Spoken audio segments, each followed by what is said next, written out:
Hello साथियों, स्वागत है आपका अपने YouTube चैनल में। और आज मैं फिर से आपकी सेवा में हाजिर हूं। तो यहाँ पर हम कुछ शॉर्ट्स क्वेश्चन देख लेते हैं करंट अफेयर्स के, जिससे आपको वो आसानी से याद हो जाए। फोटोज और वीडियोस के माध्यम से मैं आपको इसके बारे में बताता हूं। तो चलिए पहला क्वेश्चन देख लेते हैं। हाल ही में कोच्चि में अमृता अस्पताल के साल भर चलने वाले रजत जयंती समारोह का उद्घाटन किसके द्वारा किया गया है? तो ये है केंद्रीय मंत्री अमित शाह ने 4 जून को कोच्चि में अमृता अस्पताल के साल भर चलने वाले रजत जयंती समारोह का उद्घाटन किया। अमित शाह ने कोल्लम के अमृतापुरी और कोच्चि के अमृता अस्पताल में 2 शोध केंद्रों का भी उद्घाटन किया है। इस अवसर पर केरल की स्वास्थ्य मंत्री कौन है? वह है वीना जॉर्ज ने रजत जयंती समारोह से जुड़ा स्मारक चिन्ह भी जारी किया है। तो यहाँ पर आपके 2 से 3 क्वेश्चन सॉल्व हो जाते हैं। और यह है केरल की स्वास्थ्य मंत्री कौन है? तो है वीना जॉर्ज।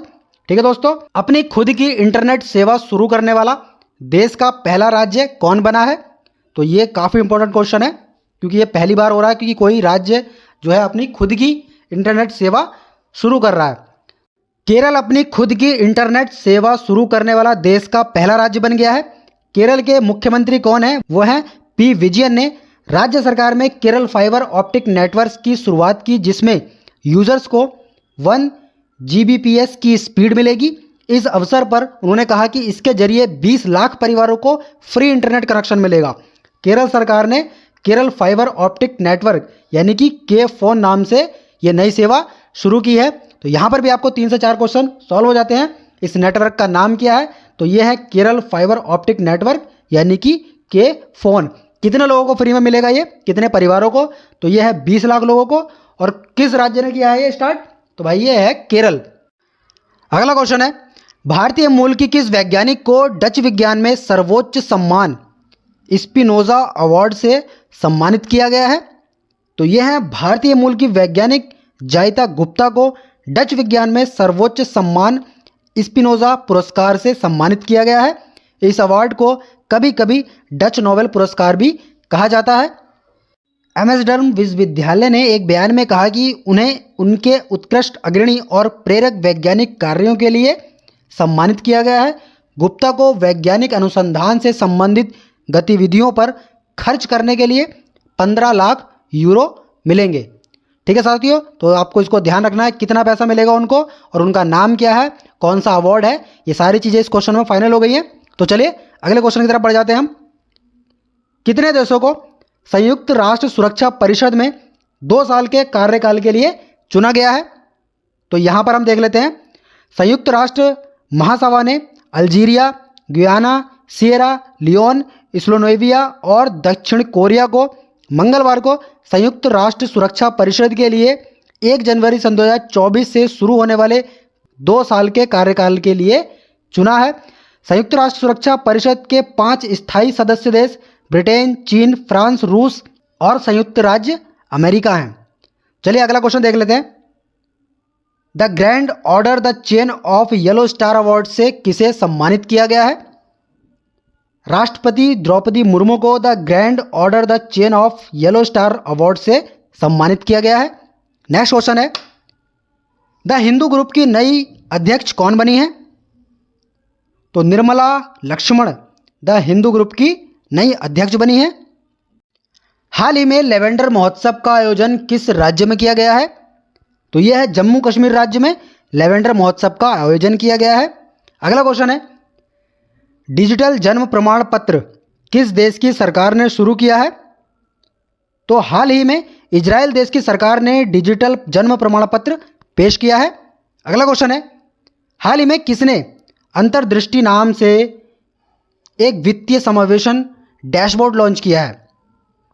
भारतीय रिजर्व बैंक के गवर्नर शक्तिकांत दास ने 6 जून को अंतर्दृष्टि नाम से एक वित्तीय समावेशन डैशबोर्ड लॉन्च किया।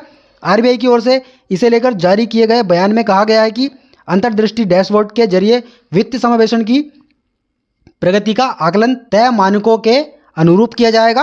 अगला क्वेश्चन है, किसने एओए के रूप में कार्यभार संभाला है? तो यह है राजेश कुमार आनंद। हाल ही में कौन सा देश चौथी सबसे बड़ी वैश्विक अर्थव्यवस्था एक मंदी का सामना कर रहा है? ठीक है दोस्तों, तो दुनिया की चौथी सबसे बड़ी अर्थव्यवस्था जर्मनी की है। इस समय यूरो में गिरावट और सन 2023 के पहले 3 महीनों के दौरान अर्थव्यवस्था में अप्रत्याशित संकुचन के कारण मंदी का सामना कर रहा है। अगला क्वेश्चन है, खेलो इंडिया यूनिवर्सिटी गेम्स का तीसरा संस्करण कहाँ पर संपन्न हुआ है? तो IIT BHU वाराणसी खेलो इंडिया यूनिवर्सिटी गेम्स का तीसरा संस्करण वाराणसी के IIT BHU परिसर में संपन्न हुआ। समापन समारोह में केंद्रीय युवा मामले और खेल मंत्री अनुराग सिंह ठाकुर, केंद्रीय खेल राज्य मंत्री निशीथ प्रामाणिक और उत्तर प्रदेश के मुख्यमंत्री योगी आदित्यनाथ ने भी भाग लिया। अगला क्वेश्चन देख लेते हैं, हाल ही में किस मंत्री ने विश्व पर्यावरण दिवस पर वेटलैंड और मैंग्रोव संरक्षण हेतु 2 योजनाओं की शुरुआत की है? तो ये है नरेंद्र मोदी। विश्व पर्यावरण दिवस पर प्रधानमंत्री नरेंद्र मोदी ने अमृत धरोहर और मिष्टी समुद्री आवास और मूर्त आय के लिए मैंग्रोव पहल नामक 2 योजनाओं का शुभारंभ किया।